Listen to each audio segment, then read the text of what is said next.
बिस्मिल्लाहिर्रहमानिर्रहीम। अस्सलाम वालेकुम व्यूअर्स, उम्मीद है आप सब खैरियत से होंगे। आज मैं आपके साथ एक घरेलू टोटका शेयर कर रही हूँ, नक्सीर का इलाज। और ये बहुत ही आजमाया हुआ और कामयाब टोटका है। एक दफ़ा आप इसे इस्तेमाल करें, आपको नक्सीर का इलाज करने की और कोई भी दूसरी मेडिसिन यूज़ करने की ज़रूरत ही नहीं पड़ेगी इंशाल्लाह।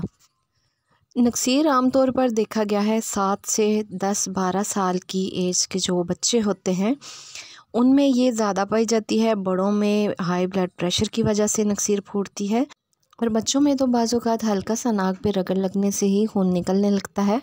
उसका सबब सिर्फ़ एलर्जी और खुश्क मौसम, चाहे वो सर्दी का हो या गर्मी का हो। ज़्यादातर ये मसला गर्मियों में पेश आता है कि मौसम बहुत ज़्यादा गर्म और खुश्क होता है, जिसकी वजह से नक्सीर नाक से बहने लगती है। हमें खाने पीने में और नुस्खे में ऐसी ही चीज़ का इस्तेमाल करना है जिससे दिमाग की खुश्की ख़त्म हो।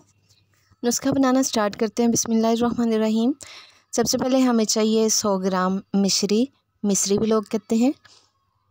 100 ग्राम मिश्री और 100 ग्राम साबुत मसर चाहिए, और 50 ग्राम मक्खन चाहिए होगा।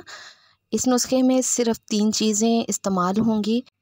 साबुत मसर की हम बुनाई कर लेंगे, ना रेत में और ना ही नमक में। हम खाली कढ़ाई में इसे लो आंच पर अच्छी तरह भून लेंगे, और तब तक इसकी बुनाई करेंगे जब तक काले चने भुने हुए चनों जैसी इसकी खुशबू आने लग जाएगी। और आप इसे अगर दांत के नीचे रख के चबाएंगी तो ये फ़ौरन से पहले टूट जाएंगे। जब इस कंडीशन में ये आ जाएं तो आप समझ लीजिएगा कि मसर अच्छी तरह भुन चुके हैं। कच्चे बिल्कुल भी नहीं होने चाहिए। आँच लो ही रखिएगा। अगर आप तेज़ आँच रखेंगी तो ये कच्चे रहेंगे और ऊपर से जल जाएंगे, जो खाने में ये बिल्कुल बदमज़ा होंगे और मैदे के लिए भी नुकसानदेह हो सकते हैं। 12 से 13 मिनट हल्की आंच पे ये बिल्कुल अच्छी तरह भुन चुके हैं। अब मैं इसको ग्राइंडर में पीस लूँगी। अच्छी तरह इसका पाउडर बना लिया है, और मिश्री को भी पीस कर इसमें ऐड कर दिया है। अब इसमें मक्खन हम ऐड कर देंगे और अच्छी तरह इनको मिक्स कर लेंगे। मिश्री की जगह आप चीनी भी यूज़ कर सकते हैं, लेकिन मिश्री के फ़ायदे बहुत ज़्यादा हैं और ये ताकत से भरपूर होती है। और मसर बहुत ज़्यादा ठंडे होते हैं, जो दिमाग के लिए अच्छे हैं और ख़ून को ठंडा रखने के लिए बहुत फ़ायदेमंद है।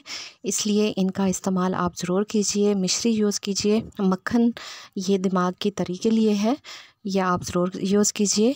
आप इसकी जगह पे देसी घी यूज़ नहीं कर सकती, कि देसी घी की तासीर गर्म होती है और मक्खन की ठंडी होती है। आप मक्खन ही यूज़ कीजिए।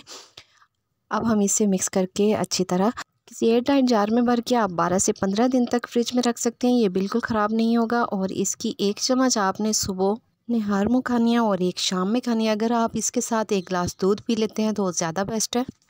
लास्ट में आपके साथ एक टोटका भी शेयर करती हूँ कि नक्सीर को फौरी तौर पर रोकने के लिए प्याज का पानी अगर चंद कतरे नाक में टिपका दिया जाए तो नक्सीर फ़ौरन रुक जाती है। अगर आपको ये नुस्खा पसंद आया तो वीडियो को लाइक कर दें, चैनल को सब्सक्राइब कर दीजिए। अपना बहुत सारा ख्याल रखिए। Take care. अल्लाह हाफिज़।